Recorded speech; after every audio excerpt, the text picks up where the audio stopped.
स्वर्ण की लंका अपनी त्रिकुट चोटी पर दंभ में डूबी हुई थी। उसकी स्वर्ण जड़ित मीनारें सूर्य के प्रकाश में इस प्रकार चमक रही थी मानो वे स्वयं सूर्य को चुनौती दे रही हों। समुद्र की लहरें पर्वत के चरणों से टकराकर शांत हो जाती थी, ठीक वैसे ही जैसे संसार के समस्त साम्राज्य इस एक नगरी के वैभव के सम्मुख नतमस्तक हो जाते थे। लंका के राज दरबार में जो इंद्र की सभा को भी लज्जित कर दे, उस दिन एक अस्वाभाविक दम घोंटू सन्नाटा पसरा हुआ था। रत्न जड़ित स्तंभ मूक दर्शक बने खड़े थे और उन पर उकेरी गई अप्सराएं भी मानो भय से जड़ हो गई थी। इस सन्नाटे के केंद्र में अपने विशाल मणियों के सिंहासन पर लंका का अधिपति दशानन रावण विराजमान था। उसका मुख शांत था, किंतु ये वो शांति थी जो महाप्रलय के पूर्व सागर में होती है। उसकी 10 भुजाएं जो कैलाश को कंपा सकती थीं, अभी विश्राम में थी, पर उसकी उंगलियां सिंहासन के हत्थे को इस प्रकार भींच रही थी कि स्वर्ण भी अपनी पीड़ा भूलकर दब रहा था। सभासदों की दृष्टि उसके चरणों पर टिकी थी।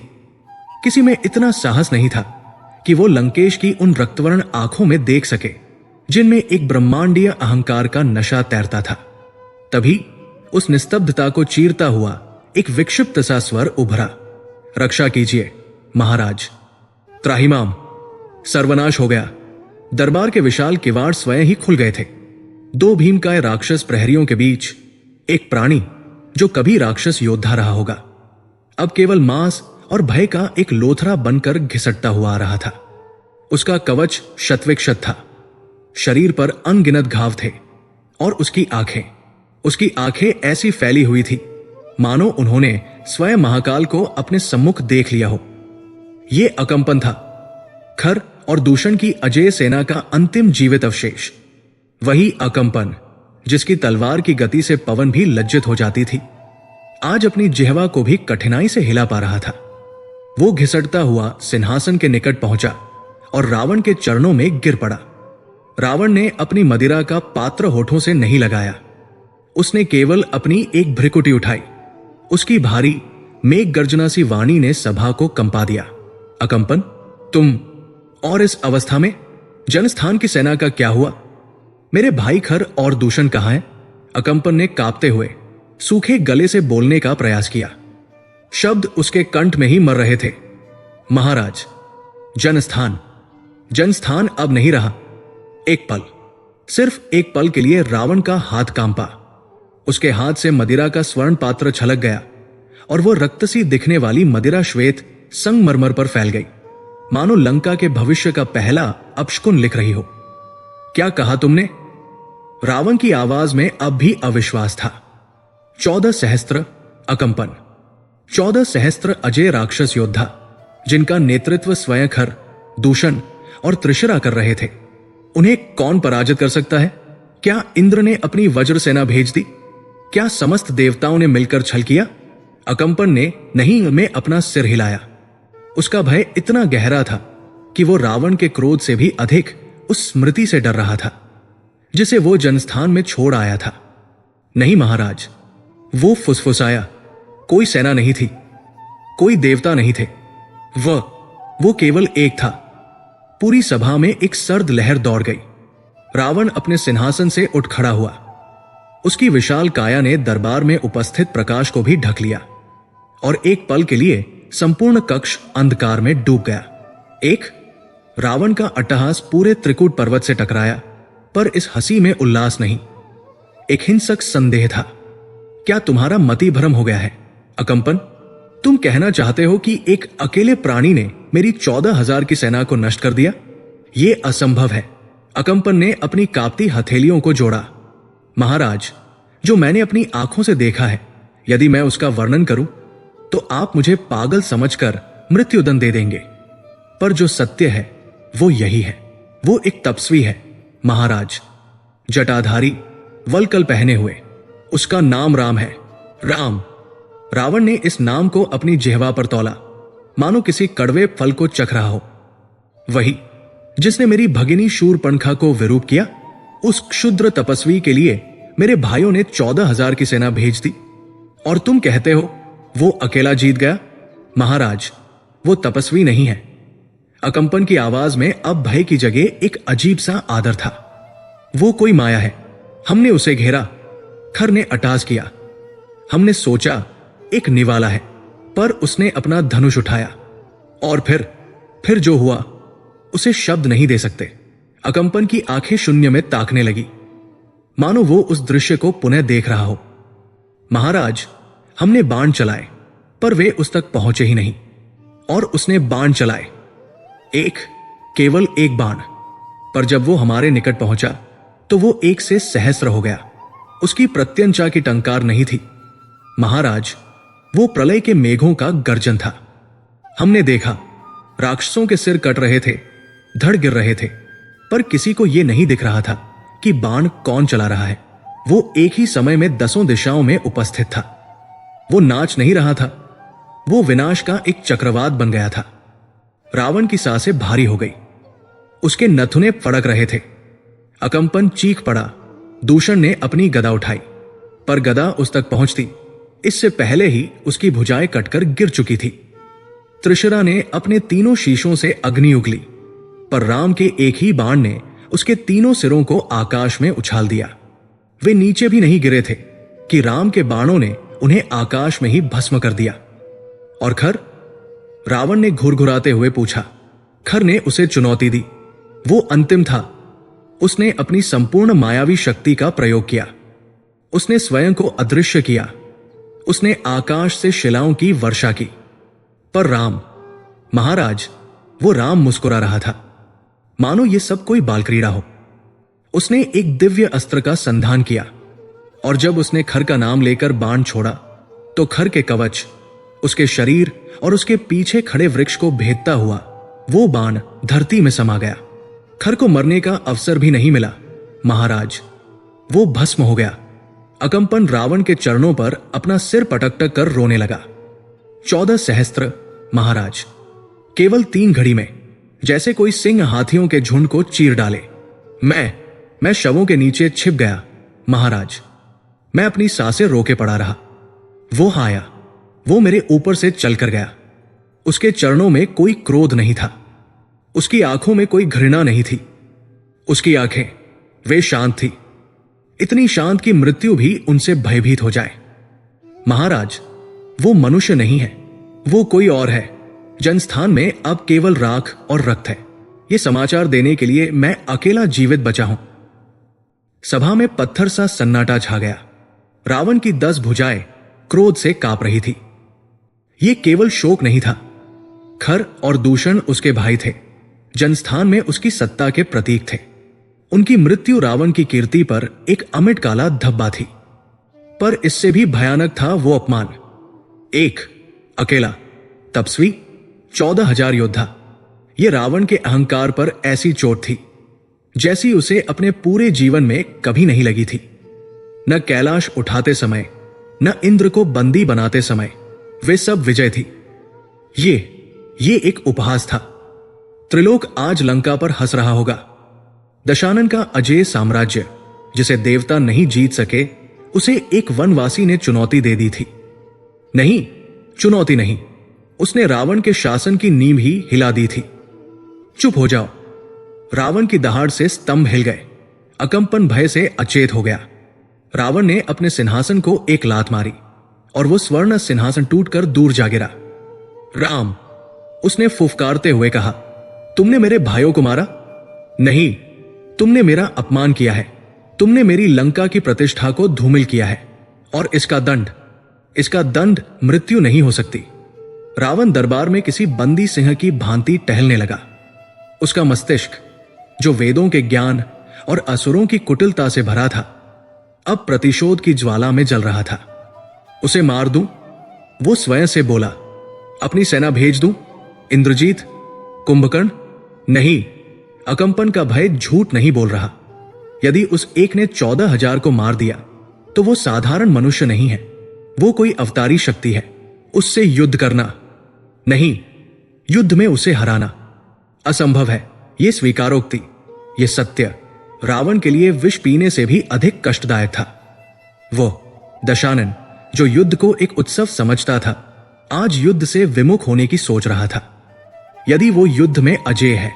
रावण रुका। उसकी आंखों में एक क्षण के लिए शोक, क्रोध और अपमान का मंथन चला, और फिर उस मंथन से जो विष निकला वो था छल। उसकी आंखों में एक क्रूर चमक उभरी। वो वापस पलटा और अकंपन के अचेत शरीर को घूरते हुए बोला, हां, युद्ध नहीं। वो तपस्वी है, वो धर्म पर चलता है, वो मर्यादा का पुजारी है। यही उसकी शक्ति है, और यही उसकी सबसे बड़ी दुर्बलता बनेगी। वो अपनी टूटी हुई मदिरा के पास पहुंचा, जो अब तक फर्श पर जम चुकी थी। उसने अपनी उंगली उस जमे हुए रक्त से धब्बे पर फेरी। उसने मेरे भाइयों को युद्ध में मारा है। रावण का स्वर अब स्थिर और बर्फ सा ठंडा था। उसने खरदूषण के शरीरों को नष्ट किया है। मैं उसकी आत्मा को हर लूंगा। सभासदों ने एक दूसरे की ओर देखा। आत्मा, इसका क्या अर्थ था? रावण अपनी सभा के मध्य में खड़ा हुआ और उसने अपने 10 शीशों को प्रकट किया। उसका विराट भयावह रूप देखकर सभासद कांप उठे। मैं उसे ऐसा दंड दूंगा जो त्रिलोक में न किसी ने देखा हो, न सुना हो, उसने घोषणा की। मैं उसे जीवित रखूंगा, पर वो प्रतिपल मृत्यु की याचना करेगा। मैं उसके उस धर्म को, उस मर्यादा को ही उसके विरुद्ध शस्त्र बना दूंगा। राम ने मेरे जनस्थान को उजाड़ा है, मैं उसके जीवन का वसंत ही छीन लूंगा। रावण समझ गया था कि यह कार्य वो अकेला नहीं कर सकता। इसके लिए इंद्रजीत की शक्ति या कुंभकर्ण के बल की आवश्यकता नहीं थी। इसके लिए आवश्यकता थी माया की। ऐसी माया जो सत्य से भी अधिक सत्य प्रतीत हो। ऐसी माया जो एक धर्मात्मा को भी भ्रमित कर दे। उसे अपनी इस योजना के लिए एक ऐसे साथी की आवश्यकता थी जो माया में निपुण हो, जो रूप बदलने में सिद्धहस्त हो, और जिसे शायद राम की शक्ति का थोड़ा बहुत अनुमान पहले से हो। उसके मस्तिष्क में एक ही नाम कौंधा, एक पुराना साथी जो अब सन्यास का ढोंग करके जी रहा था। वही जो कभी ताड़का का पुत्र था।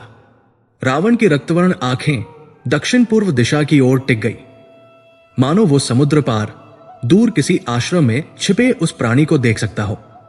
उसने अपने महामंत्री प्रहस्त को आदेश दिया, पुष्पक विमान तैयार करो।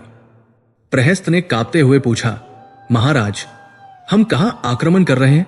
रावण के 20 होठों पर एक ऐसी मुस्कान उभरी जो मृत्यु से भी अधिक भयावह थी। आक्रमण नहीं प्रहस्त, हम निमंत्रण देने जा रहे हैं अपने पुराने मित्र मारीच को।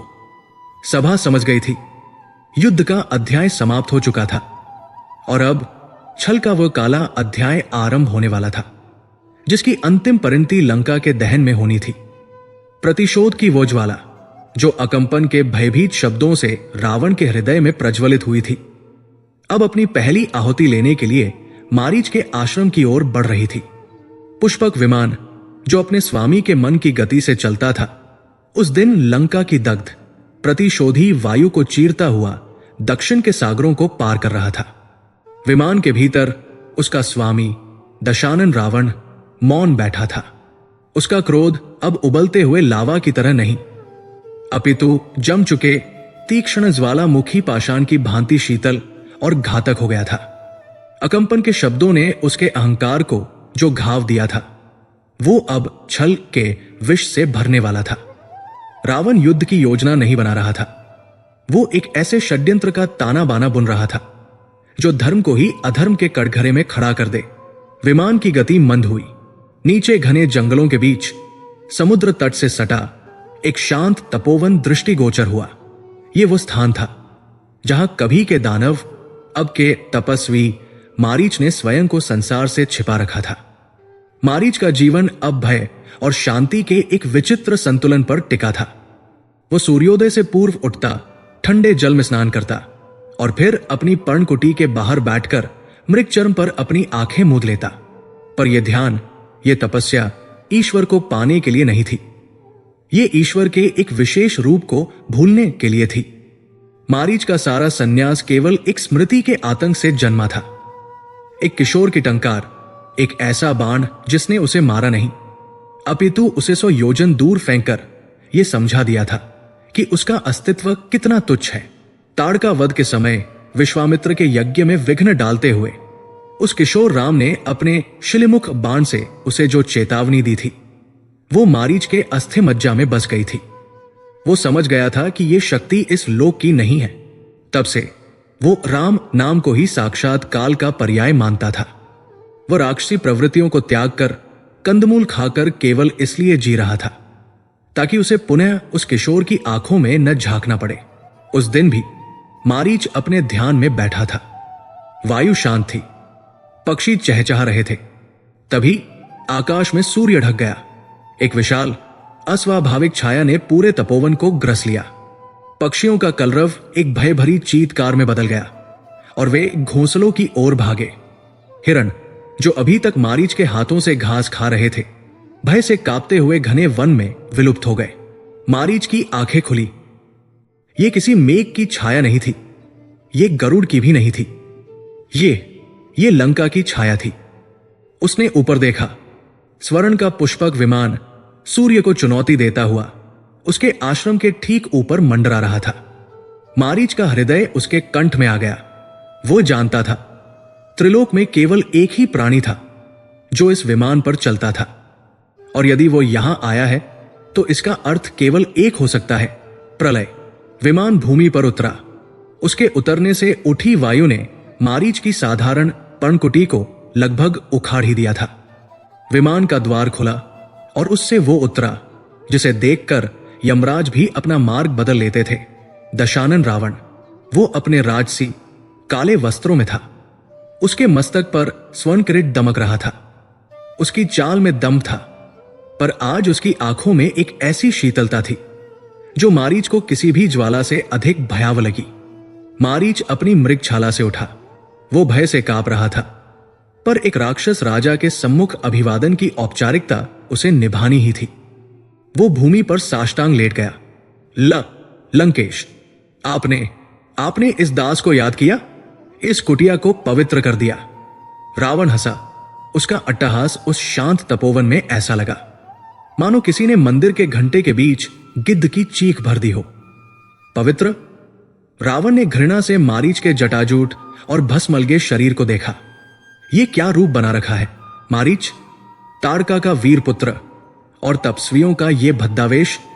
क्या तुम भूल गए हो कि तुम एक राक्षस हो, या उस एक बाण के भय ने तुम्हें नपुंसक बना दिया है? मारीच ने भूमि से सिर नहीं उठाया। महाराज, आप सब जानते हैं वो कोई साधारण। चुप रहो। रावण ने उसे अपनी बात पूरी नहीं करने दी। वो कुटिया के भीतर गया, मारीच के मिट्टी के कमंडल को देखा और उसे अपने पैर की ठोकर से तोड़ दिया। मैं यहां तुम्हारा भय देखने नहीं आया हूं, मैं यहां सहायता मांगने आया हूं। मारीच ने आश्चर्य से सिर उठाया। रावण, त्रिलोक विजेता, सहायता मांगने? यह असंभव था। रावण मारीच के सम्मुख ऐसे बैठ गया जैसे कोई राजा अपने सबसे विश्वास पात्र सेवक से बात करता है। मारीच, जनस्थान का समाचार मिला? मारीच ने नन्हे में सिर हिलाया। रावण ने एक ही सांस में सब कह डाला। शूरपणखा का अपमान, खरदूषण का क्रोध, 14,000 की सेना का कूच और अंत में अकंपन का वो भयावह वृत्तांत। एक अकेले तपस्वी के हाथों 3 घड़ी में संपूर्ण सेना का सहार। जैसे जैसे रावण बोलता गया, मारीच का चेहरा रक्तहीन होता गया। उसका शरीर जो भय से कांप रहा था अब पत्थर की तरह जड़ हो गया। जब रावण ने राम का नाम लिया तो मारीच की आंखों के सामने अंधेरा छा गया। तो रावण ने अपनी बात समाप्त की।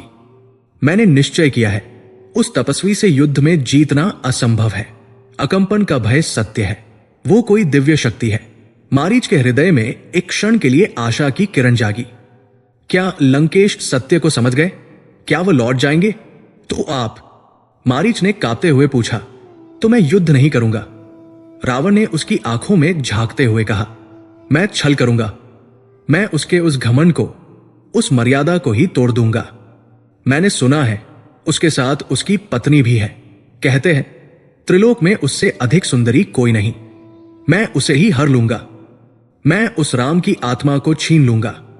मारीच को लगा कि धरती फट गई है और वो उसमें समा रहा है। नहीं, नहीं महाराज, नहीं। वो चीख पड़ा। वो रावण के चरणों में गिर गया। इस बार अभिवादन में नहीं, अपितु शुद्ध आतंक में। महाराज, आप ये क्या कह रहे हैं? आप किसका अहित करने की सोच रहे हैं? आप नहीं जानते महाराज, आप नहीं जानते। मैं सब जानता हूं। रावण ने उसे झिड़क दिया। मैं जानता हूं कि वो शक्तिशाली है। शक्तिशाली? मारीच विक्षिप्तों की तरह हंसा। आप उसे शक्तिशाली कहते हैं? महाराज, वो शक्ति की परिभाषा है, वो साक्षात काल है। आप अग्नि से खेलने की बात कर रहे हैं। आप उस महासागर को सुखाने की बात कर रहे हैं जिसकी एक बूंद में लंका जैसी सहस्र नगरियां डूब जाएं। मारीच उठ खड़ा हुआ। उसका भय अब एक अंतिम हताश चेतावनी में बदल गया था। रावण, मेरी बात सुनो। पहली बार उसने रावण को महाराज की जगह उसके नाम से पुकारा। तुम लंका के राजा हो, मैं तुम्हारा शुभ चिंतक हूं। उस दिन विश्वामित्र के आश्रम में मैंने जो देखा वो तुम अपनी समस्त सेना के बल पर भी नहीं देख सकते। वो बालक था रावण, केवल 16 वर्ष का, और मैंने उसके बाण को देखा। वो बाण नहीं था, वो अनंत का एक टुकड़ा था। उसने मुझे छुआ और मैं यहां आकर गिरा 100 योजन दूर। उसने मुझे मारा नहीं। रावण, वह चाहता तो मेरा अस्तित्व मिटा देता। उसने मुझे जीवन दान दिया। उसने मुझे सुधरने का अवसर दिया। मारीच की सांसें उखड़ रही थी। वो राम, वो मर्यादा पुरुषोत्तम है, वो धर्म का विग्रह है। उससे वैर मत लो। रावण, लंका का अहित मत करो।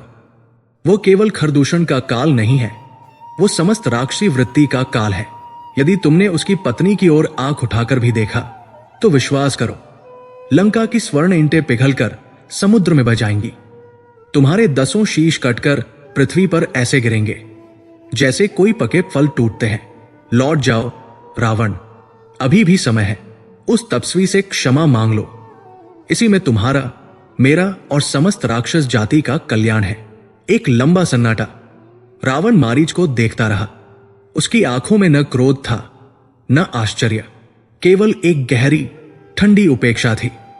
जब मारीच अपनी चेतावनी देकर हाफता हुआ चुप हुआ, तब रावण धीरे से उठा। वो मारीच के पास गया और उसने अपना भारी हाथ उसके कंधे पर रखा। बहुत खूब मारीच। रावण का स्वर मक्खन सा चिकना था। एक बाण, केवल एक बाण ने तुम्हें इतना बड़ा दार्शनिक बना दिया? तुम काल की बात करते हो, मृत्यु की। क्या तुम भूल गए मैं कौन हूं? मैं वह रावण हूं जिसने यम को अपने अस्तबल में बांधने का संकल्प लिया था। मैं वो हूं जिसके भय से शनिदेव वक्री हो गए, और तुम मुझे एक वनवासी तपस्वी से डरा रहे हो। उसने मारीच के कंधे को इतनी जोर से भींचा कि मारीच की हड्डियां कसमसा उठीं। तुमने कहा वो काल है, रावण फुसफुसाया, और तुमने कहा उससे वैर लेना मृत्यु को निमंत्रण देना है। ठीक है, तो तुम्हारी मृत्यु का समय आ गया है मारीच। रावण ने मारीच को धक्का देकर भूमि पर गिरा दिया। मारीच की आंखों में आतंक लौट आया। महाराज, मैंने केवल सलाह दी थी और मैंने वो सलाह अस्वीकार कर दी। रावण ने अपनी म्यान से अपनी विशाल चंद्रहास खड्ग निकाल ली। उस अंधकार भरी कुटिया में वो तलवार स्वयं के प्रकाश से चमक उठी। रावण ने तलवार की नोक मारीच की छाती पर रख दी। तुम्हारे पास 2 विकल्प है मेरे दार्शनिक मित्र, रावण ने क्रूरता से मुस्कुराते हुए कहा। पहला, तुम मेरी आज्ञा की अवहेलना करो और मैं, तुम्हारा राजा, तुम्हें राजद्रोह के अपराध में अभी इसी क्षण यहां वध कर दूंगा। तुम एक कायर की भांति मेरे हाथों मरोगे और तुम्हारा ये तपस्वी जीवन व्यर्थ चला जाएगा। कोई तुम्हारा अंतिम संस्कार भी नहीं करेगा। उसने तलवार का दबाव थोड़ा बढ़ाया। या दूसरा विकल्प, रावण झुका। तुम मेरी योजना का हिस्सा बनो, तुम मेरी सहायता करो, तुम वो करो जिसके लिए मैं यहां आया हूं।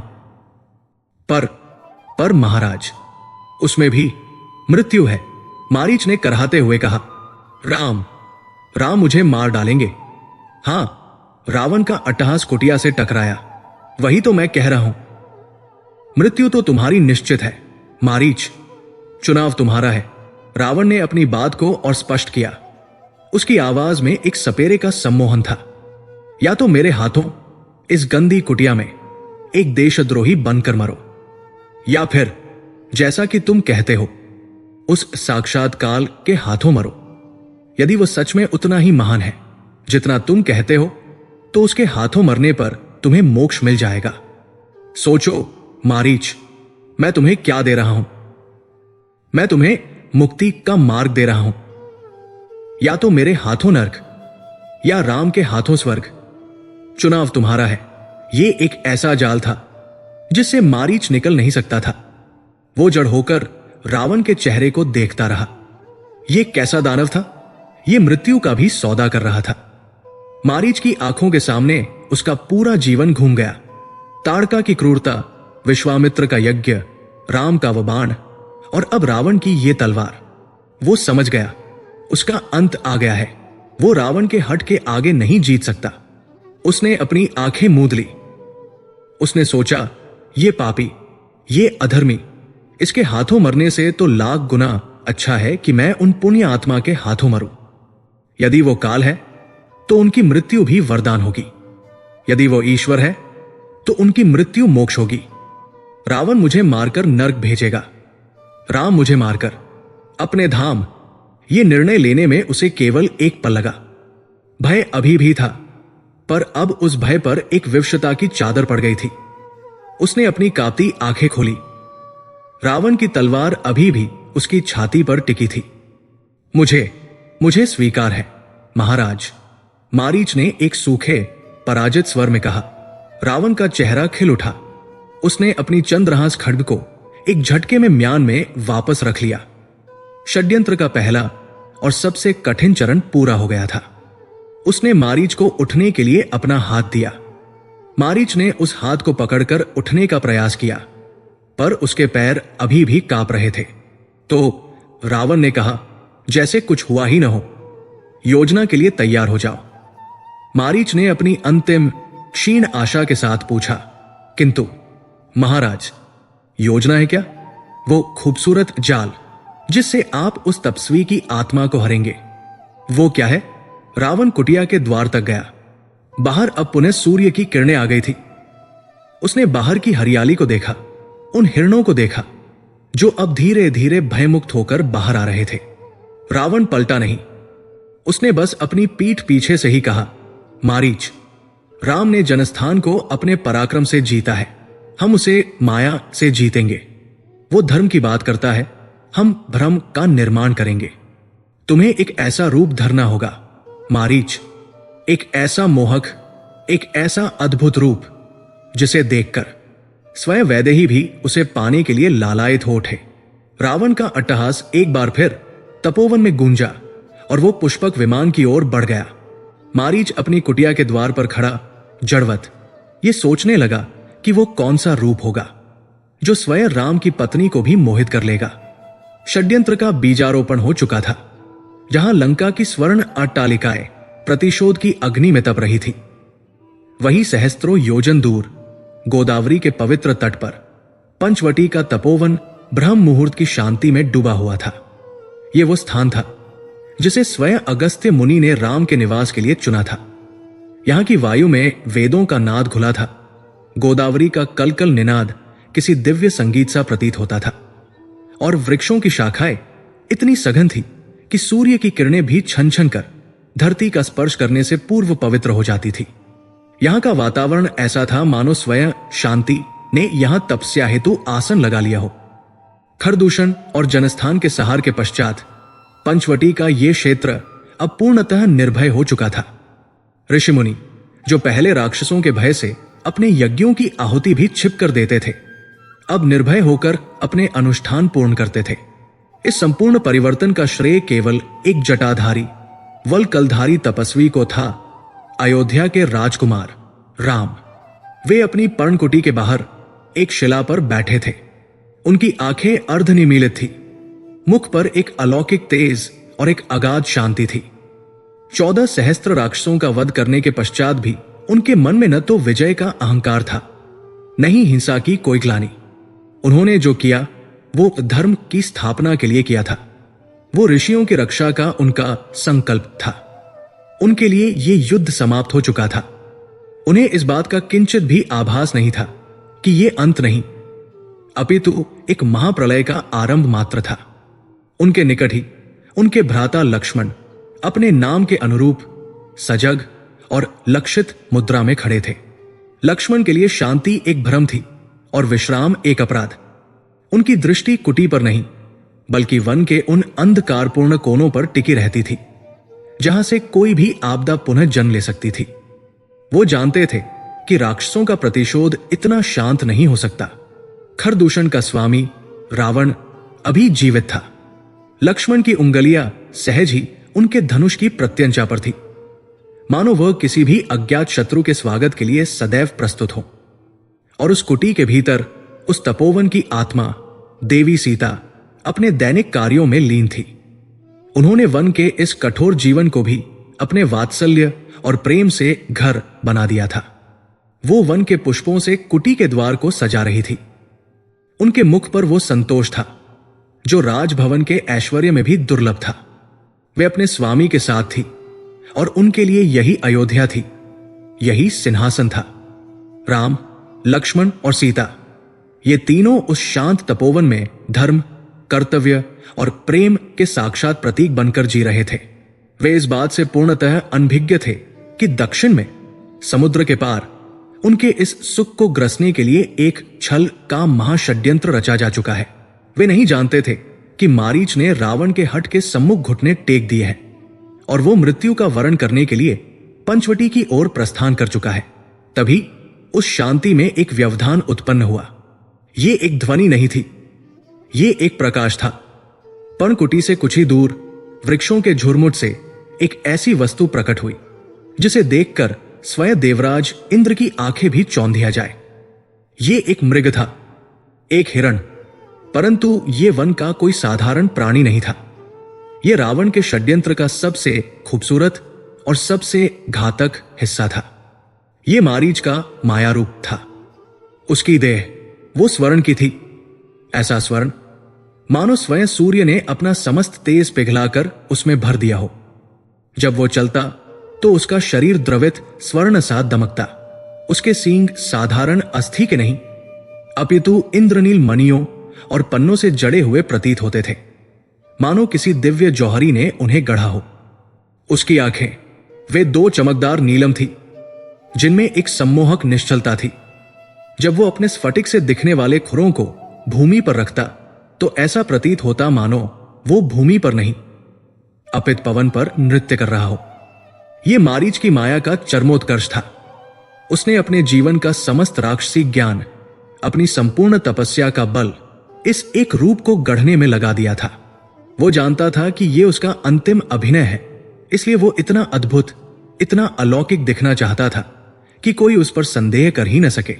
वो हिरण, वो स्वर्ण मृग जानबूझकर उस दिशा में आया जहां से देवी सीता उसे स्पष्ट देख सके। वो कुटी के आंगन के पास आया जहां सीता पुष्प चुन रही थी। वो वहां आकर रुका। उसने एक अद्भुत मोहक अदा से अपनी गर्दन घुमाई और सीता की ओर देखा। फिर जैसे लज्जित होकर वो पुनः वन की ओर भागने का उपक्रम करने लगा, पर गया नहीं। वो रुक रुक कर अपनी स्वर्ण देह की आभा से पूरे वातावरण को चमत्कृत कर रहा था। देवी सीता की दृष्टि उस पर पड़ी। एक पल, बस एक पल के लिए उनके हाथ, जिनमें वन पुष्प थे, हवा में ही रुक गए। उनकी पलकें झपकना भूल गई। उन्होंने अपने जीवन में मिथिला के राजोद्यानों में, अयोध्या के महलों में अनेक सुंदर वस्तुएं देखी थी, पर ऐसा अद्भुत, ऐसा जादुई, ऐसा अविश्वसनीय सौंदर्य उन्होंने पहले कभी नहीं देखा था। वो मंत्रमुग्ध हो गई। उनके हृदय में एक बाल सुलभ कौतूहल और एक स्त्री सुलभ मोह जागा। ये प्राणी कितना सुंदर था। ये तो जैसे वन का आभूषण था। उनके कंठ से एक विस्मय भरी ध्वनि निकली, स्वामी। उनकी पुकार में इतनी उत्कंठा थी कि राम का ध्यान, जो ब्रह्मा में लीन था, टूट गया। वे और लक्ष्मण दोनों ने उस ओर देखा जिधर सीता की उंगलियां संकेत कर रही थी। राम ने उस मृग को देखा। उनकी भ्रिकुटियां क्षण भर को तनी। लक्ष्मण ने उसे देखा। उनका हाथ तुरंत धनुष पर पहुंच गया, किंतु सीता ने उन दोनों की प्रतिक्रिया पर ध्यान नहीं दिया। वे उस मृग की सुंदरता से पूर्णतः अभिभूत थी। वे राम के निकट आकर किसी बालिका की भांति हठ भरे स्वर में बोली, आर्यपुत्र, देखिए देखिए वो मृग कितना अद्भुत है। ऐसा लगता है मानो आकाश का कोई नक्षत्र ही पृथ्वी पर हिरण बनकर उतर आया हो। वो उस मृग को देखकर प्रफुल्लित हो रही थी। स्वामी, मुझे वो मृग चाहिए। राम, जो अपनी पत्नी के मुख पर आई इस प्रसन्नता को देखकर ही प्रसन्न थे, मुस्कुरा दिए। देवी, ये वन है, यहां ऐसे अद्भुत प्राणी नहीं। सीता ने उनकी बात काटी। उनका हठ अब और गहरा हो गया था। मैंने ऐसा मृग कभी नहीं देखा। आर्यपुत्र, आप उसे मेरे लिए पकड़ लाइए। मुझे वो जीवित चाहिए। वे उस भविष्य की कल्पना करने लगी जो रावण ने उनके लिए रची थी। हम जब उसे अपनी कुटी में पालेंगे तो ये स्थान कितना और सुंदर हो जाएगा। और जब हमारा वनवास समाप्त होगा, हम उसे अपने साथ अयोध्या ले जाएंगे। सोचिए, भरत, माताएं और अयोध्यावासी जब इस स्वर्ण मृग को देखेंगे तो कितने चकित होंगे। फिर एक क्षण रुककर उन्होंने वो दूसरा विकल्प भी दे दिया जो मारीच की मृत्यु का अंतिम कारण बनने वाला था। और यदि आप उसे जीवित न पकड़ सके, उन्होंने कहा, तो उसे मारकर ही ले आइए। उसका वध करके उसका ये स्वर्ण चर्म ही हमारे लिए ले आइए। मैं इस अद्भुत चर्म पर आपके साथ आसन लगाना चाहूंगी। सीता की ये मांग जो उनके मोह से जन्मी थी, रावण के षड्यंत्र का पहला चरण थी। राम ने अपनी पत्नी की इस अभिलाषा को देखा। वे एक पति थे। अपनी पत्नी की एक छोटी सी निश्चल इच्छा को पूरा करना उनका धर्म था। वे उस मृग को पुनः देखने के लिए मुड़े ही थे कि एक कर्कश किंतु दृढ़ आवाज ने उन्हें रोक दिया। नहीं भ्राता, ये लक्ष्मण थे। उनका मुख क्रोध और संदेह से तमतमाया हुआ था। उनकी आंखें उस मृग पर नहीं अपितु उस छल पर टिकी थी जिसे वे अपनी प्रखर बुद्धि से देख पा रहे थे। राम और सीता दोनों ने लक्ष्मण की ओर देखा। लक्ष्मण ने सीता की ओर देखे बिना अपनी दृष्टि राम पर स्थिर करते हुए कहा, भ्राते, ये कोई मृग नहीं है। सीता के मुख पर आई प्रसन्नता लक्ष्मण के इन शब्दों से कुछ मध्यम पड़ गई। लक्ष्मण ने अपनी बात को और स्पष्ट किया। उनका स्वर दृढ़ और चेतावनी भरा था। मैंने अपना समस्त जीवन वनों और आखेट में व्यतीत किया है। मैंने गंधर्वों, किन्नरों और देवताओं के विषय में सुना है, पर आज तक किसी ने यह नहीं सुना कि वन में स्वर्ण मृग होते हैं। वो स्वर्ण मृग मानो लक्ष्मण को चिढ़ा रहा हो, कुटी के और निकट आकर फुदकने लगा। लक्ष्मण ने घृणा से उस ओर देखा। भ्राता, ये वही है जिसका मुझे भय था। जनस्थान के सहार के पश्चात राक्षस जाति प्रतिशोध की अग्नि में जल रही होगी। ये कोई साधारण प्राणी नहीं, ये निश्चित ही किसी मायावी राक्षस का छल है।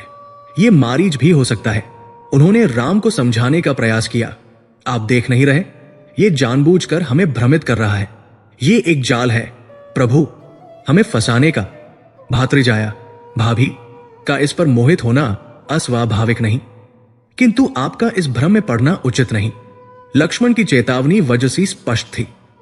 उन्होंने उस मायावी सौंदर्य के पार रावण के उस भयावह षड्यंत्र को लगभग भांप लिया था।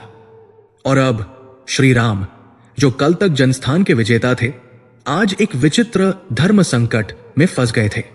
एक ओर उनकी पत्नी सीता थी, जिनकी आंखें उस मृग को पाने के लिए हट कर रही थी। उनकी एक निश्चल इच्छा जिसे पूरा करना एक पति का कर्तव्य था। दूसरी ओर उनके भाई लक्ष्मण थे, जिनकी आंखें भविष्य के उस संकट को देख रही थी जो इस मृग के पीछे छिपा था। उनकी तर्कपूर्ण चेतावनी जिसे मानना एक राजा का धर्म था। सीता का हठ, लक्ष्मण की चेतावनी, और उन दोनों के बीच वो अद्भुत, अलौकिक, असंभव स्वर्ण मृग जो अभी भी कुटी के आंगन में नृत्य कर रहा था, मानो वो राम के निर्णय की प्रतीक्षा कर रहा हो। पंचवटी की वो शांत दोपहर अचानक ही एक असहनीय तनाव से भर गई थी। राम के एक निर्णय पर अब त्रिलोक का भविष्य टिका था। पंचवटी का वो शांत क्षण जो लक्ष्मण की चेतावनी से तना हुआ था, अब एक असहनीय सन्नाटे में बदल गया था। देवी सीता का मुख जो उस स्वर्ण मृग को देखकर प्रफुल्लित हो उठा था, अब अपने देवर की कठोर तर्कपूर्ण बातों को सुनकर कुछ म्लान हो गया था। उनके हठ में अब एक किंचित संकोच आ गया था। लक्ष्मण अपने शब्दों की गंभीरता को जानते हुए अपने ज्येष्ठ भ्राता के मुख पर निर्णय की प्रतीक्षा कर रहे थे। उनकी दृष्टि में कोई भ्रम नहीं था। वे उस स्वर्ण मृग को नहीं, अपितु उसके पीछे छिपे सहस्त्रों राक्षसों के कुटिल चेहरों को देख रहे थे। और श्री राम, वे इन दोनों के मध्य में खड़े थे। वे शांत थे, किंतु उनके अधरों पर एक ऐसी स्मित रेखा खिंचाई थी जिसे न तो सीता का मोह समझ सकता था, न ही लक्ष्मण का क्रोध। ये लीला की मुस्कान थी। वे जानते थे, वे उस क्षण को देख रहे थे जब रावण ने अकंपन से समाचार सुना था। वे मारीच के आश्रम में हुए उस भयावह संवाद को सुन रहे थे जहां मृत्यु का सौदा हुआ था। वे ये भी जानते थे कि ये मृग, ये स्वर्ण काया केवल माया नहीं है, ये नियति का बुलावा है। ये वो धुरी है जिस पर अब धर्म युद्ध का पूरा चक्र घूमने वाला था। वे त्रिकालदर्शी थे। वे जानते थे कि इस मृग का पीछा न करने का अर्थ था रावण को उसके पापों का दंड देने के अवसर को टाल देना। और राम अवसर को टालने के लिए नहीं, अपितु धर्म की स्थापना के लिए अवतरित हुए थे। उन्होंने सीता के उस हठ में, जो केवल एक पत्नी का मोह था, उस महाकारण को देख लिया था जो इस लीला के लिए आवश्यक था। वे धीरे से मुस्कुराए और अपनी पत्नी सीता की ओर मुड़े। उनके स्वर में न तो लक्ष्मण का संदेह था, न ही सीता की उत्कंठा। उनके स्वर में केवल निश्चय था। देवी, यदि तुम्हारी यही इच्छा है, यदि ये अद्भुत चर्म तुम्हारे आसन को सुशोभित करने की तुम्हारी अभिलाषा है, तो ऐसा ही होगा। सीता का मुख पुनः खिल उठा, किंतु भ्राता, लक्ष्मण ने एक बार पुनः अंतिम प्रयास करते हुए कहा, ये। राम ने अपना हाथ उठाकर लक्ष्मण को रोक दिया। अब उनके मुख पर वो पति सुलभ मुस्कान नहीं थी। अब वे अयोध्या के युवराज अपने अनुज को आदेश देने की मुद्रा में थे। उनका स्वर स्नेहमयी था, किंतु उसमें एक अटल दृढ़ता थी। लक्ष्मण, उन्होंने कहा, और इस एक संबोधन में इतना भार था कि लक्ष्मण ने अपनी दृष्टि झुका ली। मैं जानता हूं कि तुम्हारे संदेह का आधार क्या है, और मैं तुम्हारी सजगता की सराहना करता हूं। तुम सत्य कह रहे हो। यह कोई साधारण मृग नहीं हो सकता। यह निश्चित ही कोई मायावी राक्षस है जो हमें भ्रमित करने आया है। संभवतः यह वही मारीच है जिसे मैंने ताड़का वन में जीवन दान दिया था। सीता ने यह सुना तो उनका हृदय कांप गया। राक्षस? राम ने उन्हें आश्वस्त किया, भयभीत न हो सीते। यदि यह राक्षस है तो इसका अंत और भी आवश्यक है।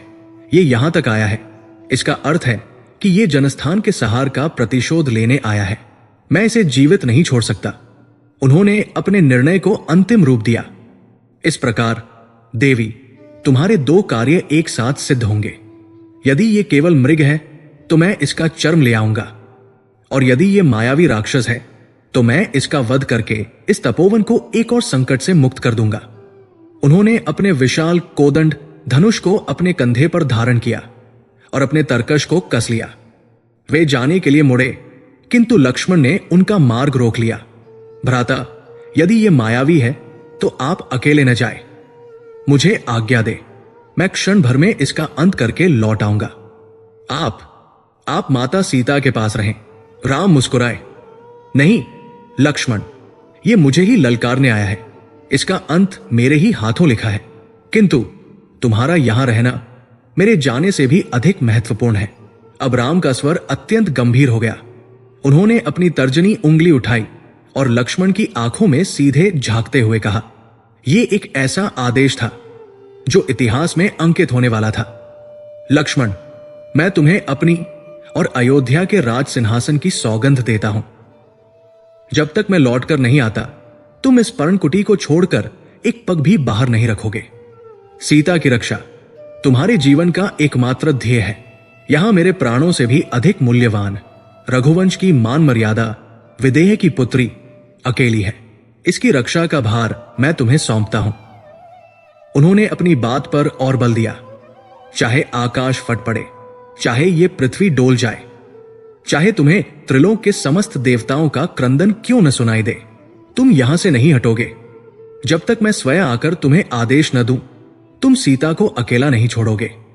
क्या तुमने सुना लक्ष्मण? ये एक ऐसा आदेश था जिसकी अवहेलना का अर्थ मृत्यु से भी भयंकर था। लक्ष्मण की रगों में बहता रक्त जम गया। वे जानते थे कि भ्राता राम ने उन्हें एक ऐसे वचन में बांध दिया है जिसे तोड़ना उनके लिए असंभव था। ये विवशता की पहली कील थी। उन्होंने कांपते हुए कंठ से कहा, जो आज्ञा भ्राता। वे अपने क्रोध, अपने संदेह और अपनी विवशता को पीकर उस पर्णकुटी के द्वार पर एक अचल शिला की भांति खड़े हो गए। राम ने सीता को अंतिम आश्वस्त दृष्टि दी और फिर उस स्वर्ण मृग की दिशा में चल पड़े, जो अब तक उन्हें ललचाता हुआ कुछ दूर निकल गया था। और इस प्रकार रावण के षड्यंत्र का दूसरा और सबसे भयावह चरण आरंभ हुआ। वो स्वर्ण मृग, जो वास्तव में मारीच था, कोई मूर्ख नहीं था। वो जानता था कि उसके पीछे स्वयं काल आ रहा है। उसका उद्देश्य राम से युद्ध करना नहीं था। उसका उद्देश्य रावण की योजना को सफल बनाना था। राम को कुटी से इतनी दूर ले जाना जहां से लौटना शीघ्र संभव न हो। लीला आरंभ हुई। राम ने जैसे ही वन में प्रवेश किया, मृग ने उन्हें देखा और एक मनोहारी छलांग लगाई। वो घने वृक्षों में ओझल हो गया। राम मुस्कुराए और उसके पीछे चल पड़े। कुछ दूर जाने पर वो पुनः दिखाई दिया। वो एक निर्मल झरने के पास जल पीने का अभिनय कर रहा था। उसकी स्वर्ण काया पर जल की बूंदें मोतियों सी चमक रही थी।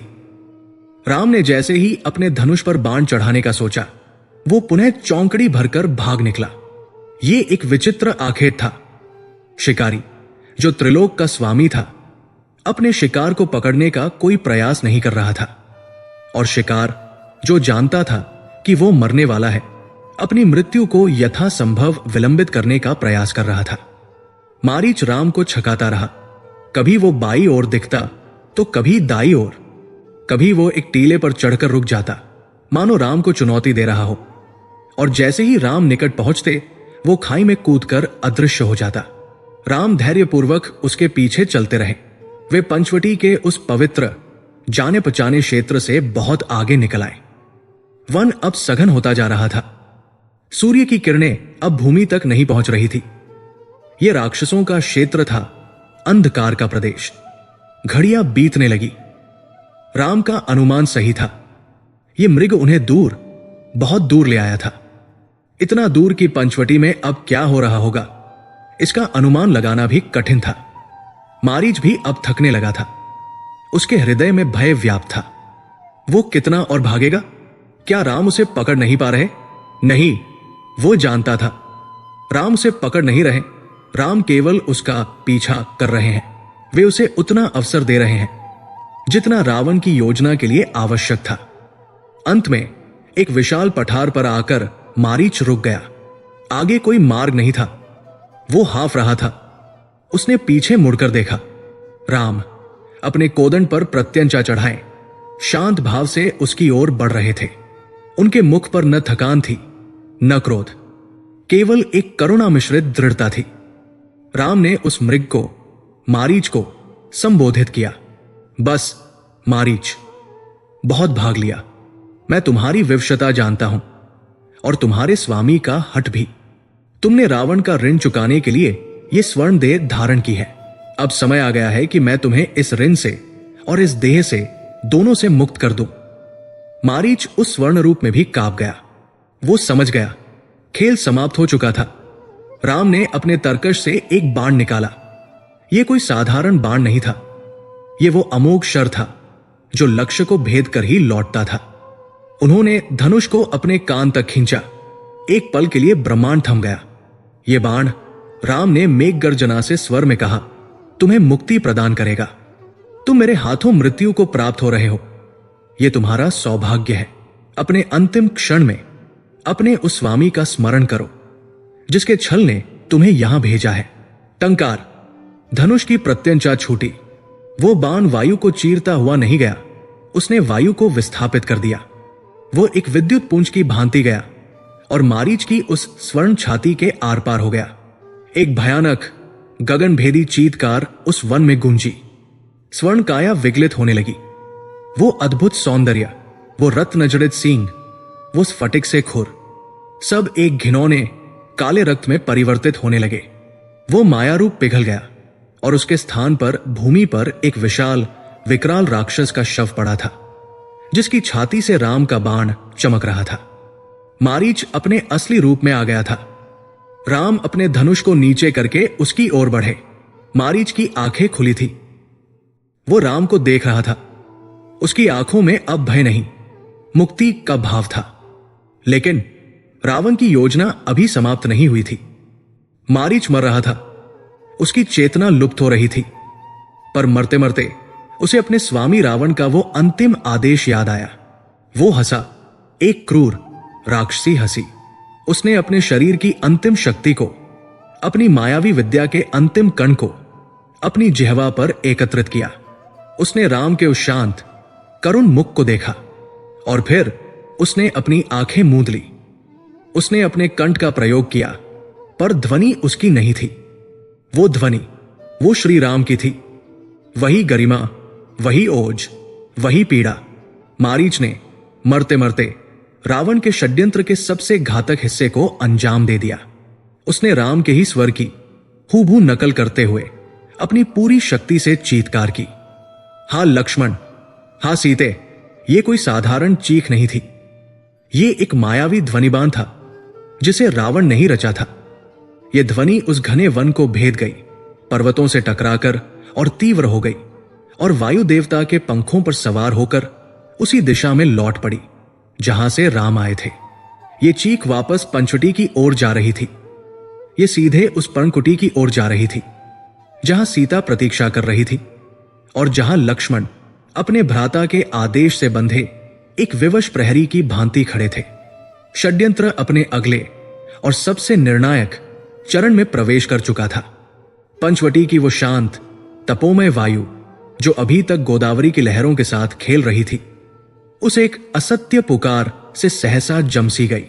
हां लक्ष्मण, हां सीते, ये कोई साधारण चीख नहीं थी।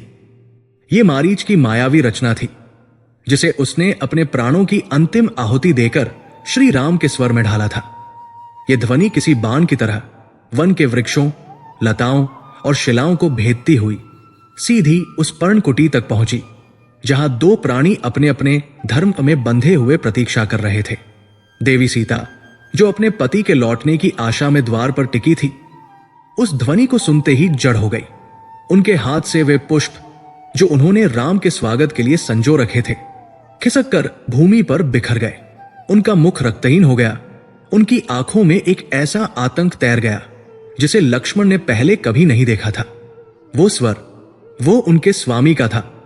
वही ओज, वही पीड़ा और वही पुकार। हां सीते, ये कैसे संभव हो सकता है? वो जो अजय है, वो जिनकी एक टंकार से खरदूषण की सेना भस्म हो गई, वो आज पीड़ा में पुकार रहे हैं। सीता का हृदय एक पल में ही सहस्र शंकाओं से भर गया। भय ने उनके विवेक पर एक काला पर्दा डाल दिया। वो कांपती हुई उस दिशा में दौड़ी जहां लक्ष्मण अपने भयत्राता के आदेश से बंधे एक अचल पर्वत की भांति द्वार पर खड़े थे। लक्ष्मण, वो चीखी। उनकी वीणा सी मधुर वाणी आज भय से फट रही थी। सुना तुमने, सुना तुमने, तुम्हारे भ्राता, मेरे स्वामी, वो संकट में है, वो हमें पुकार रहे हैं। लक्ष्मण का मुख पाषाण सा कठोर था। उनकी भुजाएं उनके विशाल धनुष पर कसी हुई थी। उन्होंने भी वो ध्वनि सुनी थी, किंतु जहां सीता ने उस ध्वनि में पीड़ा सुनी थी, वही लक्ष्मण ने उसमें छल की दुर्गंध को सूंघ लिया था। उन्होंने अपनी दृष्टि वन के उस अंधकार से हटाए बिना दृढ़ता से उत्तर दिया, शांत हो जाइए भातृजाया, शांत हो। शांत? सीता का भय अब व्याकुलता में बदल रहा था। मैं शांत कैसे हो जाऊं? लक्ष्मण, मेरे प्राणनाथ पीड़ा में है और तुम मुझे शांत होने को कह रहे हो? जाओ, तुरंत जाओ। लक्ष्मण, तुम्हारे भाई को तुम्हारी आवश्यकता है। वो शस्त्र विहीन होंगे, या शायद उन मायावी राक्षसों ने उन्हें घेर लिया होगा। तुम यहां खड़े क्या कर रहे हो? वो लक्ष्मण को अपने हाथों से उस दिशा में धकेलने का प्रयास करने लगी, किंतु लक्ष्मण नहीं हिले। वे अपने वचन से बंधे थे। नहीं देवी, उन्होंने एक सधे हुए किंतु दृढ़ स्वर में कहा, मैं नहीं जाऊंगा। सीता को लगा जैसे किसी ने उनके कानों में पिघला हुआ सीसा डाल दिया हो। क्या क्या कहा तुमने? तुम नहीं जाओगे? लक्ष्मण ने अंततः उनकी ओर देखा। उनकी आंखों में पीड़ा थी, किंतु अपने निर्णय पर कोई संदेह नहीं था। भाभी, आप उस ध्वनि के भ्रम में पड़ रही हैं। यह कोई सत्य नहीं, ये एक असत्य पुकार है। ये उन्हीं राक्षसों का कोई घिनौना षड्यंत्र है जिनका विनाश भ्राता राम करने गए हैं। उन्होंने सीता को समझाने का प्रयास किया। उनकी आवाज में तर्क और निष्ठा दोनों थे। आप ही सोचिए देवी, त्रिलोक में ऐसी कौन सी शक्ति है जो मेरे भ्राता राम को संकट में डाल सके, जिनके एक बाण ने खरदूषण की 14 सहस्त्र सेना को तिनके की भांति उड़ा दिया। उन्हें कौन घेर सकता है? वे अजय है, वे साक्षात काल के भी काल है। उन्हें किसी की सहायता की आवश्यकता नहीं। उन्होंने अपनी बात पर बल दिया, और यह स्वर भ्राता राम का हो ही नहीं सकता। यह वही माया है जो हमें उस स्वर्ण मृग में दिखी थी। यह हमें यहां से हटाने का एक जाल है। भ्राता ने मुझे आदेश दिया है देवी, उन्होंने मुझे आपकी रक्षा का वचन दिया है। मैं उस वचन को नहीं तोड़ सकता। मैं आपको इस कुटी में अकेला छोड़कर कहीं नहीं जा सकता। लक्ष्मण ने अपना धर्म स्पष्ट कर दिया था। उनका तर्क अकाट्य था, उनका विश्वास अटल था, परंतु भय का कोई तर्क नहीं होता। सीता, जो उस क्षण केवल एक भयभीत पत्नी थी, न कि विदेह की राजकुमारी, उन्होंने लक्ष्मण के तर्क में निष्ठा नहीं, निष्ठुरता देखी। उनकी व्याकुल आंखें अब क्रोध से जलने लगी। उन्हें लगा कि लक्ष्मण जानबूझकर अपने भाई के प्रति अपने कर्तव्य से विमुख हो रहे हैं। जाल? वो कड़वाहट से हंसी। तुम्हें यह जाल लगता है लक्ष्मण? मुझे ये अपने स्वामी की मृत्यु पुकार लगती है। और तुम यहां अपने भाई के आदेश की दुहाई दे रहे हो? क्या एक भाई को संकट में देखकर उसकी रक्षा करना तुम्हारा धर्म नहीं है? यह संकट नहीं, छल है देवी। लक्ष्मण ने अपनी आवाज को स्थिर रखने का भरसक प्रयास किया। और यदि यह छल न हुआ तो? सीता ने एक ऐसा प्रश्न पूछा जिसने लक्ष्मण को एक पल के लिए मौन कर दिया। यदि वे सच में घिर गए हो, यदि उन्हें सच में तुम्हारी आवश्यकता हो, तो क्या तुम जीवन भर इस अपराध बोध के साथ जी सकोगे कि तुम्हारे होते हुए तुम्हारा भाई? वो वाक्य पूरा नहीं कर सकी। उनके कंठ से एक सिसकी फूट पड़ी। लक्ष्मण का हृदय भी इस कल्पना मात्र से कांप गया, किंतु उनका विवेक अभी भी प्रबल था। देवी, मैं भ्राता राम को आपसे अधिक जानता हूं। यदि संपूर्ण ब्रह्मांड भी उनके विरुद्ध हो जाए तो भी वे विजयी ही लौटेंगे। आप धैर्य धरें, वे आते ही होंगे। धैर्य? सीता की पीड़ा अब अपने चरम पर थी, और पीड़ा के उस चरम पर भय और क्रोध के उस अवांछित मिश्रण में उनके मुख से वे शब्द निकले जो रावण के किसी भी बाण से अधिक घातक थे। वे शब्द जो लक्ष्मण के मर्म को भेदने के लिए ही बने थे। मैं समझ गई। सीता ने अपनी आंखों से आंसू पोंछते हुए एक ऐसी ठंडी आवाज में कहा जिसे लक्ष्मण ने पहले कभी नहीं सुना था। मैं सब समझ गई लक्ष्मण। लक्ष्मण ने चौंक कर उनकी ओर देखा। तुम जानबूझकर नहीं जा रहे हो। सीता के शब्दों में विष था। तुम्हारे मन में पाप है। तुम चाहते हो कि तुम्हारे भाई न लौटें। देवी, लक्ष्मण की चीख निकल गई। ये एक ऐसा आघात था जिसकी उन्होंने कल्पना भी नहीं की थी। उनके हाथ से धनुष लगभग छूट गया, किंतु सीता रुकी नहीं। भय ने उनके विवेक को पूरी तरह ग्रस लिया था। तुम चाहते हो कि वे मर जाएं, ताकि तुम मुझे प्राप्त कर सको, है ना? यही अभिलाषा थी तुम्हारे मन में। तुम अपने बड़े भाई की पत्नी पर कुदृष्टि रखते हो। ये असहनीय था। लक्ष्मण को लगा जैसे किसी ने उनके मस्तक पर वज्र से प्रहार किया हो। जिस सीता को उन्होंने अपनी मां से भी अधिक माना था, जिनकी रक्षा के लिए वे 14 वर्षों से एक क्षण भी सोए नहीं थे, जिनकी एक मुस्कान के लिए वे अपने प्राण न्योछावर कर सकते थे, आज उन्हीं के मुख से ये भरत। सीता ने अपने कटु वचनों को जारी रखा। भरत तुमसे लाख गुना श्रेष्ठ था। उसने राज्य को ठुकरा दिया। और तुम अपने भाई की मृत्यु की प्रतीक्षा कर रहे हो ताकि तुम उसकी पत्नी को। धिक्कार है लक्ष्मण, धिक्कार है तुम्हारे इस तपोमय वेश पर, धिक्कार है तुम्हारी इस भ्रातृभक्ति पर। बस लक्ष्मण के लिए ये शब्द मृत्युदंड से भी भयानक थे। वे किसी भी राक्षस के बाण सह सकते थे, वे इंद्र के वज्र को अपने सीने पर झेल सकते थे, किंतु वे अपनी निष्ठा पर ये कलंक नहीं सह सकते थे। उनका तर्क टूट गया, उनका विवेक बिखर गया, उनका धर्म संकट अब उनके वश में नहीं रहा। वे समझ गए यदि वे अब भी यहां रुके तो वे सीता की दृष्टि में एक पापी और कुटिल देवर बनकर रह जाएंगे, और यदि वे गए तो वे अपने भाई के आज्ञा भंजक कहलाएंगे। एक ओर नर्क था, दूसरी ओर खाई, और लक्ष्मण ने विवश होकर उस खाई को चुना जो कम से कम उन्हें सीता की दृष्टि में निर्दोष सिद्ध कर सकती थी। उनके नेत्रों से उनके जीवन में पहली बार क्रोध के नहीं अपितु विवशता और पीड़ा के 2 अश्रुकण टपक पड़े। ठीक है देवी, उनका स्वर अब किसी टूटे हुए वाद्य यंत्र सा लग रहा था। आपकी यही इच्छा है तो यही सही। आपने आज मुझ पर वो लांछन लगाया है जिसे धोने के लिए मुझे सो जीवन भी कम पड़े। मैं जा रहा हूं। वे एक पल के लिए रुके। मैं जा रहा हूं ये सिद्ध करने के लिए कि मेरे मन में कोई पाप नहीं। मैं जा रहा हूं ये जानते हुए भी कि ये एक छल है। मैं जा रहा हूं ये जानते हुए भी कि मैं भ्राता के आदेश की अवहेलना कर रहा हूं। सीता ने संतोष की सांस नहीं ली। वे अभी भी भयभीत थी। लक्ष्मण ने अपना धनुष उठाया, किंतु जाने से पहले वे अपनी अंतिम विवशता, अपने अंतिम कर्तव्य को पूरा करना चाहते थे। वे जानते थे कि वे जा रहे हैं और उनके जाते ही वो छल अपना वास्तविक रूप ले लेगा। वे कुटी के द्वार पर घुटनों के बल बैठ गए। उन्होंने अपनी आंखें मूंद ली। उन्होंने अपने उन आराध्य, अपने भ्राता राम का स्मरण किया। उन्होंने अपनी उन दिव्य शक्तियों का आह्वान किया जो उन्हें शेषनाग के अवतार के रूप में प्राप्त थी। उन्होंने अपने बाण की नोक को भूमि पर रखा और एक मंत्र का उच्चारण करते हुए कुटी के चारों ओर उसे घेरते हुए एक रेखा खींचनी आरंभ की। जैसे ही बाण की नोक भूमि को छूती, वहां एक अदृश्य किंतु प्रज्वलित ऊर्जा की लकीर खिंच जाती। वो कोई साधारण रेखा नहीं थी, वो लक्ष्मण के तपोबल का बंधन था। वो उनके प्राणों की बाढ़ थी। जब वो रेखा पूर्ण हुई तो वो अदृश्य हो गई, किंतु कुटी के चारों ओर की वायु एक अज्ञात शक्ति से सघन हो उठी। लक्ष्मण उठे। उनकी आंखें उस लांछन से लाल थी। उन्होंने सीता को अंतिम और सबसे मार्मिक चेतावनी दी। भाभी, उन्होंने कांपते स्वर में कहा, मैं भ्राता के आदेश को तोड़कर जा रहा हूं। मेरे पीछे क्या होगा ये मैं नहीं जानता, किंतु मैंने अपने समस्त तपोबल को इस रेखा में स्थापित कर दिया है। उन्होंने उस अदृश्य रेखा की ओर संकेत किया।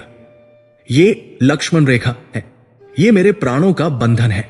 मैं आपसे हाथ जोड़कर विनती करता हूं, जब तक मैं या भ्राता राम लौटकर नहीं आते, आप किसी भी परिस्थिति में, किसी भी प्रलोभन में, किसी भी भय से इस रेखा को पार मत कीजिएगा। जब तक आप इसके भीतर हैं, उन्होंने दृढ़ता से कहा, त्रिलोक की कोई भी शक्ति, स्वयं रावण भी, आपका बाल भी बांका नहीं कर सकता। किंतु यदि आपने इसे पार किया तो अनर्थ हो जाएगा। देवी, मेरी इस अंतिम विनती को रखिएगा। सीता अपने कहे कटु वचनों के भार से दबी केवल हां में सिर हिला सकी। लक्ष्मण ने एक अंतिम व्यथित दृष्टि उस कुटी पर डाली जिसकी रक्षा के लिए वे नियुक्त हुए थे। उन्होंने उस वनदेवी को प्रणाम किया और फिर धनुष पर बाण चढ़ाए उसी दिशा में विद्युत गति से दौड़ पड़े जहां से वो असत्य पुकार आई थी। एक पल, दूसरा पल, लक्ष्मण का बलिष्ठ शरीर घने वृक्षों के झुरमुट में अदृश्य हो गया। पंचवटी में पुनः सन्नाटा छा गया, पर यह वो शांतिपूर्ण सन्नाटा नहीं था। ये एक भयावह अशुभ सन्नाटा था। पर्णकुटी अकेली थी, रेखा खिंच चुकी थी और दोनों रक्षक जा चुके थे। तभी कुटी से कुछ ही दूर घने वृक्षों की एक छाया में, जहां कोई प्रकाश नहीं पहुंचता था, एक हलचल हुई। पत्तियां खड़खड़ाई। उस अंधकार में से 2 आंखें चमकी। उन आंखों में न भय था न माया, उनमें केवल एक हिंसक विजयी अट्टहास था। रावण, जो उस स्वर्ण मृग के प्रकट होने के क्षण से ही पास ही छिपकर इस पूरे दृश्य को देख रहा था, अब अपनी छाया से बाहर निकला। उसका षड्यंत्र सफल हो गया था। मारीच की मृत्यु व्यर्थ नहीं गई थी। दोनों भाई जा चुके थे। अकेली कुटी में एक अदृश्य रेखा के भरोसे केवल लक्ष्य बचा था। लंकेश ने अपने होठों पर एक क्रूर मुस्कान के साथ अपनी जटाओं को संवारा। उसने प्रतिशोध का समय आरंभ कर दिया था। यह वो क्षण था जिसने समय की गति को थाम लिया था। पंचवटी की कुटी, जो अभी कुछ क्षण पूर्व तक 3 लोकों के भाग्य विधाताओं का निवास थी, अब शून्य थी। वो अकेली थी, अनाथ थी। लक्ष्मण के अदृश्य होते ही तपोवन की वो सात्विक वायु मानो दूषित हो उठी थी। पक्षियों का कलरव, जो अब तक संगीत सा प्रतीत होता था, सहसा एक भयभीत चीत्कार में बदल गया और वे अपने घोंसलों में दुबक गए। गोदावरी की लहरें, जो तट से अटखेलिया करती थी, अब मानो भय से ठिठक कर धीमी पड़ गई थी। हवा, जो अभी तक पुष्पों की सुगंध लिए बहती थी, अब रुक गई थी, जैसे किसी अनहोनी की प्रतीक्षा में उसने अपनी सांसें रोक ली हों। कुटी के भीतर उस अदृश्य रेखा के बंधन में देवी सीता किसी आहत कपोती की भांति कांप रही थी। उनका हृदय दोधारी तलवार पर चल रहा था। एक ओर उनके स्वामी और देवर की चिंता का अथाह सागर था, जो उन्हें डुबो रहा था। दूसरी ओर उनके स्वयं के कटु वचनों का वो विष था जो उन्होंने लक्ष्मण पर उगला था। वो अपराध बोध उस भय से भी अधिक पीड़ादायक था। मैंने ये क्या कह दिया? ये प्रश्न उनके मर्म को भेद रहा था। वो उस देवर को, जिसने पुत्र सा स्नेह और पितासी रक्षा दी, उस पर उन्होंने इतना बड़ा लांछन लगा दिया। उनकी आंखें आंसुओं से भरी थी, पर वो रो नहीं पा रही थी। वो द्वार पर खड़ी उस वन में टकटकी लगाए देख रही थी, जहां से लक्ष्मण गए थे। वो हर आहट पर चौंक पड़ती, वे आ गए, पर हर बार निराशा ही हाथ लगती। ये केवल भय नहीं था, ये अकेलापन था। ऐसा अकेलापन जो किसी भी सिन्ह से अधिक भयावह था।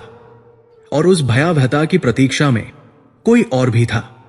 कुटी से कुछ ही दूर घने वटवृक्षों के एक झुरमुट में, जहां सूर्य का प्रकाश भी पहुंचने से कांपता था, वो खड़ा था दशानन रावण। उसने सब देखा था। उसने स्वर्ण मृग का पीछा, उस असत्य पुकार की सफलता, सीता की व्याकुलता, लक्ष्मण का द्वंद्व, वे कटु वचन, और अंत में वो रेखा। जब लक्ष्मण ने उस रेखा को खींचा था, तब रावण के 10 मुखों पर एक क्रूर अट्टहास फैल गया था। वो जानता था कि उसका षड्यंत्र अब अपने अंतिम चरण में है। उसने लक्ष्मण के जाने की प्रतीक्षा की, और जब वो शून्य कुटी अकेली रह गई, तब रावण अपनी छाया से बाहर निकला। उसका विकराल 10 शीशों वाला, 20 भुजाओं वाला दैत्य रूप उस शांत तपोवन के लिए एक अपवित्र उपहास सा था। उसकी आंखों में खरदूषण के प्रतिशोध की ज्वाला और सीता को पाने की वासना का एक घिनौना मिश्रण था। वो कुटी की ओर बढ़ा, पर जैसे ही उसने अपना एक पग उस अदृश्य रेखा की ओर बढ़ाया, झस, एक तीव्र प्रज्वलित ऊर्जा ने उसके पग को झुलसा दिया। ऐसा लगा मानो किसी ने सहस्र बिच्छुओं का डंक एक साथ मार दिया हो। रावण, जो कैलाश को उठा सकता था, उस एक अदृश्य रेखा की शक्ति से तिल मिलाकर पीछे हट गया। उसने घृणा से उस भूमि को देखा। लक्ष्मण, वो फुफकारा, मरते मरते भी तू अपनी शक्ति की छाप छोड़ ही गया। वो समझ गया, ये लक्ष्मण रेखा थी। ये शेषनाग का वो बंधन था जिसे पार करना रावण के लिए भी असंभव था। जब तक सीता इसके भीतर थी, वो उन्हें छू भी नहीं सकता था। क्रोध से उसकी 20 भुजाएं कांपने लगी। क्या उसका पूरा षड्यंत्र इतनी दूर आकर इस एक रेखा के कारण विफल हो जाएगा? नहीं, रावण ने एक पल सोचा, यदि वह बल से इसे पार नहीं कर सकता, तो वो छल से सीता को इससे बाहर ले आएगा। यदि लक्ष्मण का तपोबल एक बंधन था, तो सीता का धर्म एक कुंजी था, और रावण उस कुंजी का प्रयोग करने में सिद्धहस्त था। उसने अपनी आंखें मूंदी। एक पल के लिए उस राक्षसराज ने अपनी समस्त आसुरी माया को स्वयं पर केंद्रित किया, और तपोवन ने एक चमत्कार देखा। वो विशाल, विकराल पर्वत सा शरीर सिकुड़ने लगा। वे 10 शीश और 20 भुजाएं मानो धुएं में विलीन हो गई। वो काला मेघवर्ण एक शांत, सौम्य गेरुए रंग में परिवर्तित होने लगा। मस्तक पर किरीट की जगह जटाजूट ने ले ली। हाथों में खड्ग और ढाल की जगह एक कमंडल और दंड आ गया। गले में मुंडमाला की जगह रुद्राक्ष की मालाएं झूल गई। ललाट पर ललाट पर पवित्र भस्म की 3 रेखाएं खिंच गई। एक पल पूर्व जो साक्षात अधर्म का प्रलय था, वो अब धर्म का एक शांत तपोमय विग्रह बन चुका था। एक वृद्ध किंतु तेजस्वी साधु, जिसकी आंखों में करुणा और मुख पर ब्रह्म तेज मायावी चमक रहा था, अब उस कुटी के सम्मुख खड़ा था। रावण ने स्वयं को अपने सबसे घिनौने और सबसे उत्तम रूप में ढाल लिया था। वो जानता था कि सीता का अतिथि धर्म ही उसका अंतिम शस्त्र होगा। वो धीरे धीरे अपने दंड को भूमि पर टेकता हुआ उस रेखा के पास आकर रुका। वो जानता था कि रेखा कहाँ है। उसने आंखें उठाई और कुटी के द्वार पर खड़ी भयभीत किंतु करुणामयी सीता को देखा, और फिर उसने अपने कंठ से, जो अभी मेघ गर्जना कर सकता था, एक अत्यंत विनम्र, शांत और पवित्र स्वर निकाला। भिक्षा देहि भवती, भिक्षा देहि, भिक्षा दो। ये वो पुकार थी जो किसी भी गृहस्थ के कानों में पड़ते ही उसे कर्तव्यबोध से भर देती थी। सीता, जो अपने ही विचारों के सागर में डूबी थी, इस पवित्र ध्वनि से चौंक उठीं। उन्होंने देखा द्वार पर एक तेजस्वी वृद्ध सन्यासी खड़े हैं। एक पल के लिए उनके भयभीत हृदय को एक सांत्वना मिली। साधु, इस भयावह अकेलेपन में एक साधु का आगमन, यह कोई शुभ संकेत हो सकता है। उनके मन में तत्काल अतिथि धर्म जागा। ये उनके रघुकुल की रीत थी। द्वार पर आए अतिथि को, विशेषकर एक सन्यासी को, विमुख नहीं लौटाया जा सकता। वो तत्काल कुटी के भीतर गई, एक पात्र में कुछ कंदमूल और फल लिए और वापस द्वार पर आई। प्रणाम मुनिवर, उन्होंने रेखा के भीतर से ही अत्यंत विनम्रता से कहा। मैं आपकी क्या सेवा कर सकती हूं? रावण उस साधु वेश में मुस्कुराया। पुत्री, मैं बहुत दूर से आ रहा हूं, वन में भटकते हुए क्लांत हो गया हूं। यदि तुम्हारे पास कुछ भोजन हो तो मेरी क्षुधा शांत करो। नारायण तुम्हारा कल्याण करेंगे। अवश्य मुनिवर, सीता ने कहा। उन्होंने वो फल भरा पात्र आगे बढ़ाया, किंतु उनके हाथ रेखा के भीतर ही थे। पात्र रेखा के उस पार नहीं जा रहा था। साधु रावण ने भिक्षा लेने के लिए अपना हाथ नहीं बढ़ाया, वो वही खड़ा रहा। सीता ने पुनः निवेदन किया, मुनिवर, इसे ग्रहण कीजिए। रावण ने अपनी भ्रिकुटियां तान ली। उसका मायावी मुख अब क्रोध से तमतमाने का अभिनय करने लगा। राम, लक्ष्मण, वो केवल फुसफुसा सकी। कोई नहीं आएगा। रावण गर्जा, तेरा वो पति उस मायावी मृग के पीछे अपनी मृत्यु का पीछा कर रहा है, और तेरा वह देवर उस असत्य पुकार के पीछे दौड़ रहा है। अब तेरी रक्षा करने वाला यहां कोई नहीं। इससे पहले कि सीता एक पग भी पीछे हटकर वापस कुटी में जा पाती, रावण ने अपनी एक विशाल भुजा से उन्हें झपट लिया। उसने सीता को बलपूर्वक अपने हाथों में उठा लिया, जैसे कोई बाज किसी निरीह चूहिया को उठा ले। नहीं, छोड़ो मुझे, दुष्ट, पापी। सीता विलाप करने लगी, संघर्ष करने लगी, पर उस दानवी शक्ति के आगे उनका कोमल शरीर क्या कर पाता। रावण ने उन्हें अपनी गोद में भींच लिया और आकाश की ओर देखा। पुष्पक, उसने आदेश दिया, और आकाश में बादलों को चीरता हुआ, जो अब तक अदृश्य होकर ऊपर प्रतीक्षा कर रहा था, वो विशाल स्वर्ण जड़ित पुष्पक विमान प्रकट हुआ। रावण एक छलांग में उस विमान पर आरूढ़ हो गया। उसने सीता को विमान के फर्श पर पटक दिया। हा राम, हा लक्ष्मण, मेरी रक्षा करो। सीता का करुण विलाप उस शून्य कुटी में गूंजता रहा। विमान एक झटके के साथ घुमा और दक्षिण की ओर लंका की दिशा में वायु वेग से उड़ चला। खरदूषण का प्रतिशोध पूरा हो गया था। रावण का वो खूबसूरत षड्यंत्र सफल हो गया था। वो अपनी विजय पर अट्टहास कर रहा था, किंतु वो अंधा, वो अहंकारी ये नहीं जानता था। वो ये नहीं देख पा रहा था कि जिस स्वर्ण मृग का पीछा करके, जिस छल का ताना बाना बुनकर उसने आज सीता का हरण किया है, उसने वास्तव में सीता का हरण नहीं किया था। उसने अपनी मृत्यु का हरण किया था। ये हरण उसकी विजय नहीं, ये उसकी गौरवशाली स्वर्णमयी लंका के विनाश का आरंभ था।